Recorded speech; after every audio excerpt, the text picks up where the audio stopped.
We start with the revision of ऐसे 299। अब ऐसे 299 अगर मैं सम अप करूं तो सबसे पहले it was all about category number 1, category number 1, 2 and category number 3। Category number 1, category number 2 and category number 3। Category number 1 किसके ऊपर है? जल्दी जल्दी, कैटेगरी नंबर 1 किसके ऊपर है? Audit, planning, risk assessment, risk assessment and allocation of work के ऊपर। Is it very clear everyone? अच्छा, कैटेगरी नंबर 2 किसके ऊपर है? Responsibility of joint auditors. Category number 3 किसके ऊपर है? Conclusion and reporting. Is it very clear everyone? तो ये 3 कैटेगरी की है, समझ में आया? अच्छा, कैटेगरी नंबर 1 वो पूरा चार्ट में से देख सकते हैं अपन, इसका भी चार्ट बनाया है, इसका भी चार्ट बनाया है। Is it very clear everyone? तीनों का चार्ट। सबसे पहला वाला चार्ट हम लोग ने डिस्कस करके यहाँ पे खत्म किया ही था, ये वाला, ठीक है? कि एक बार फटाफट बोलते हैं, फटाफट बोल के खत्म करते हैं कि एंगेजमेंट पार्टनर एंड देखो 3 जॉइंट ऑडिट अपॉइंट हो गए। The engagement partner and the other key members from the engagement team, engagement partner and the other key members of the engagement team from each of the joint auditors shall be involved in planning the audit. ठीक है? And then the joint auditor shall jointly establish an overall audit strategy which will guide the development of the audit plan. Then prior to commencement of the audit, the joint auditor shall discuss and develop a joint audit plan. Then the joint audit plan shall मतलब in the joint audit plan क्या क्या होगा? Obtain a common audit engagement letter and a written representation letter from the client, ascertain the reporting objectives, then joint audit by way of mutual discussion, divide the work by way of mutual discussion, divide the work into common audit area and specific audit area. फिर discuss and document the NTE of audit procedures to be performed in common audit areas and specific audit area। मतलब उस area में audit में क्या क्या करना है वो डिसाइड करना।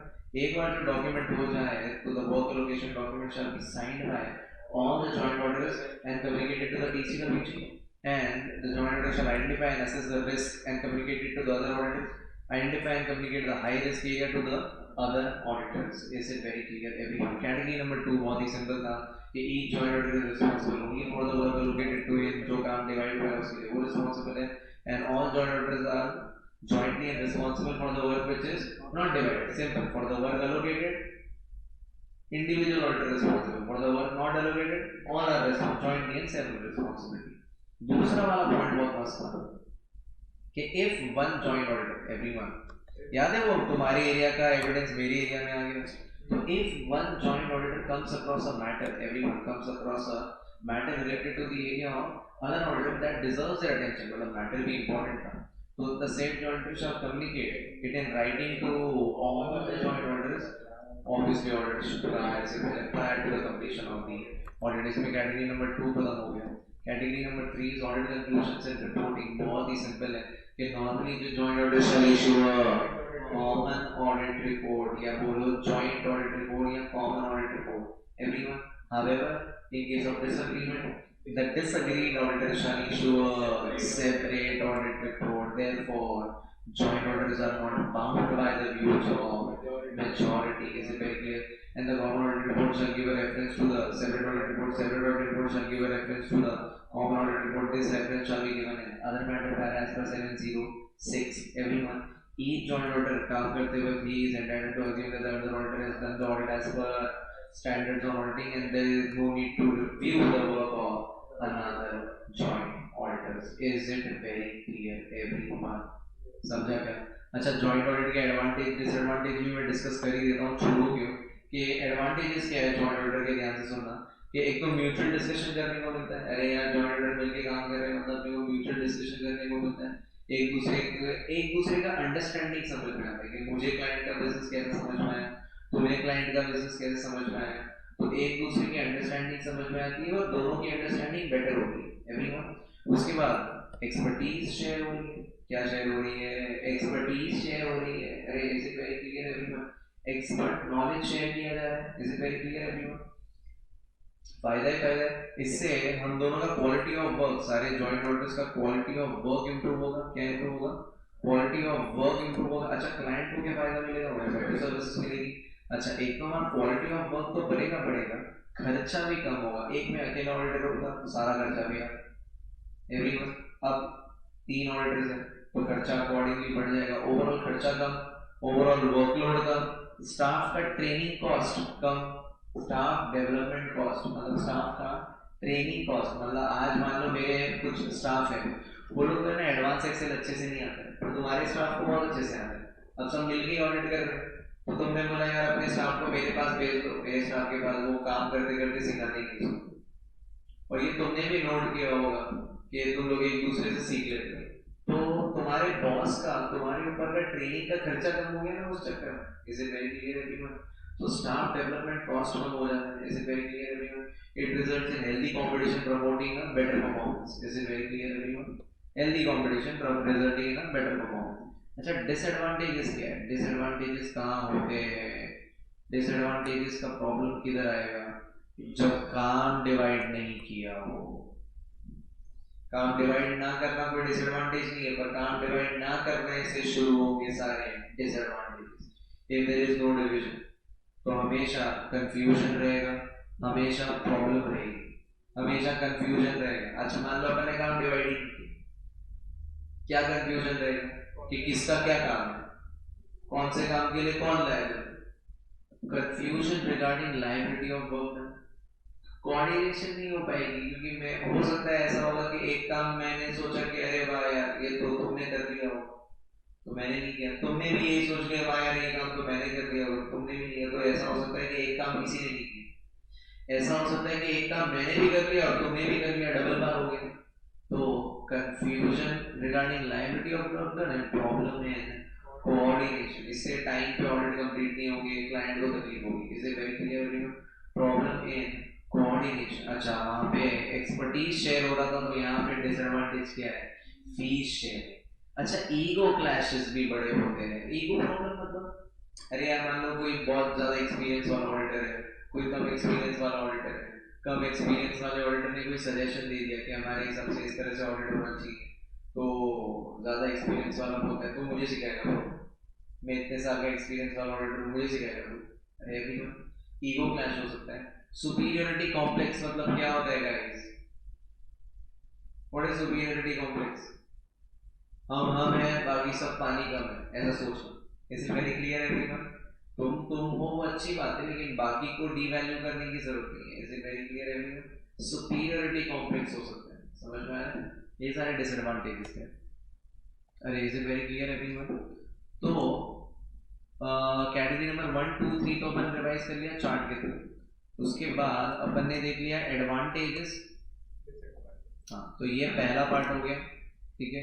ये दूसरा हो गया एडवांटेजेस एंड डिसएडवांटेजेस, वो भी अपन ने देख लिया चार्ट्स के थ्रू, ठीक है। उसके बाद हम लोग ने क्या देखा पड़ा चैप्टर में? हाँ, perfect, individual responsibility and joint responsibility. अच्छा, इससे पहले कि अपन आगे बढ़े, ये जो कैटेगरी नंबर 1 है उस सबसे ज्यादा इंपॉर्टेंट है, उसके ऊपर ज्यादातर शॉर्ट नोट्स आए हैं। जैसे वो लोग क्या करेंगे पता है? कैटेगरी नंबर 1 के ही वर्डिंग्स लिख देंगे question number 1, category number 1, category number 2, category number 3 के ही आंसर के वर्डिंग्स तुम्हें क्वेश्चन में मिलेंगे। तो समझ जाना कि कौन सा कैटेगरी लिखना है। और ज्यादातर तुम्हारे लेवल पे दे आर आस्किंग मिक्स में क्वेश्चंस, तो कैटेगरी नंबर 1 और 3 का मिक्स, 2 या 3 का मिक्स, तो चिल रहना एकदम। समझ में आ? कोई रिजिडिटी नहीं है यहाँ पे आंसर की, ये लोग ने लिखा है वैसे ही लिखने गए। Is it very clear everyone? हाँ, उसके बाद ये बहुत बार पूछ चुके हैं वो लोग, कंक्लूजन एंड रिपोर्टिंग वाला, बाउंड बाय मेजॉरिटी वाला, कि joint orders are not bound by the views of majority. तुमने खुद ने देख लिया कितनी बार पूछ लिया है, तो ऑब्वियसली कैटेगरी नंबर 3 बहुत ज्यादा इंपॉर्टेंट हो जाता है। Is it very clear everyone? सीधा सीधा माहौल बना देते हैं और क्वेश्चन कितना इजी है टू क्रैक। अच्छा, मेरे को ये बताओ तुम्हें क्वेश्चन से क्रैक होगा कि 299 के ऊपर है और कौन से पॉइंट के ऊपर है? इजी। अरे एवरीवन, कीवर्ड्स हर स्टैंडर्ड के एंड में तुम्हें मिलेंगे कुछ कीवर्ड्स।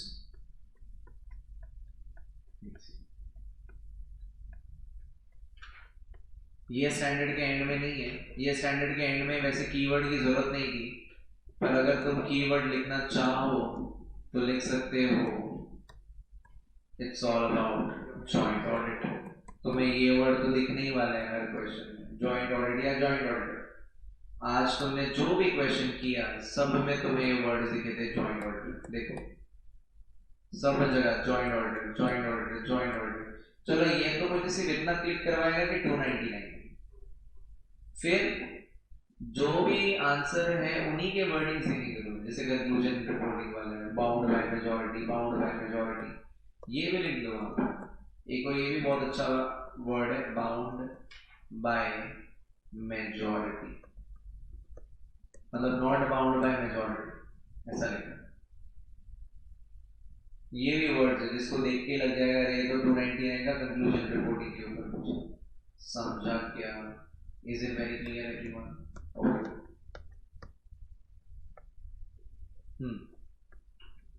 एडवांटेजेस डिसएडवांटेजेस के ऊपर अगर तुम्हारी किस्मत बहुत अच्छी रही तो क्वेश्चन आ जाएगा, वरना पूछने के चांस थोड़े कम रहेंगे। फिर ये नेक्स्ट क्वेश्चन इनके ऊपर आ सकते हैं कि इंडिविजुअल रिस्पॉन्सिबिलिटीज बताओ और जॉइंट एंड सेवरल रिस्पॉन्सिबिलिटीज बताओ।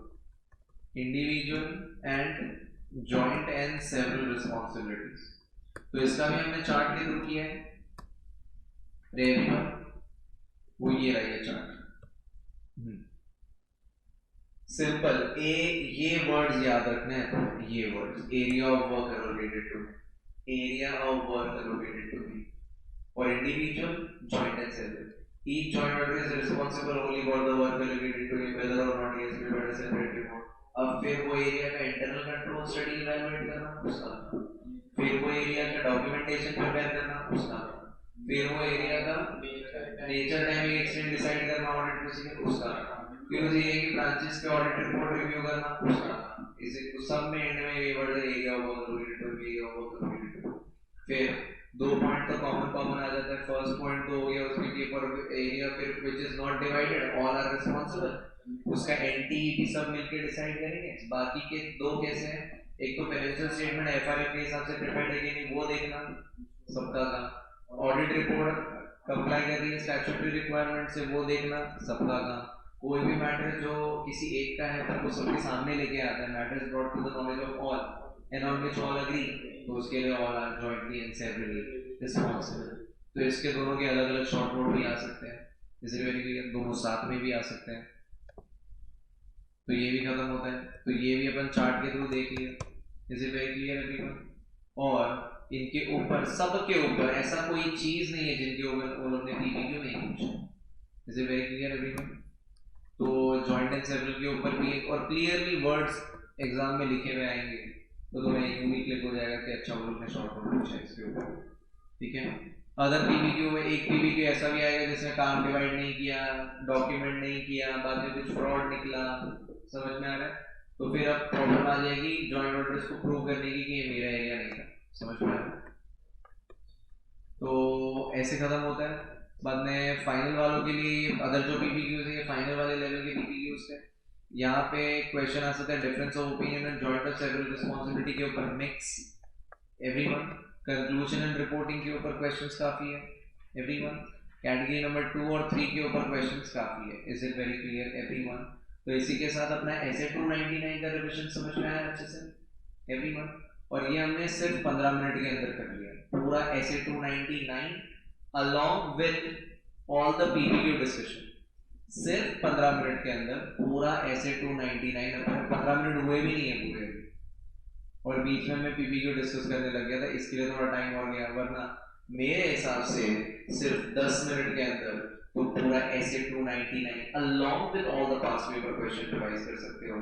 और इसी तरीके से वो 1-1.5 दिन जो मिलता है ना एग्जाम का, उसमें अपन पूरा सिलेबस रिवाइज कर सकते हैं along with the past paper questions बड़े आराम से। Is it very clear everyone? आपको बात समझा?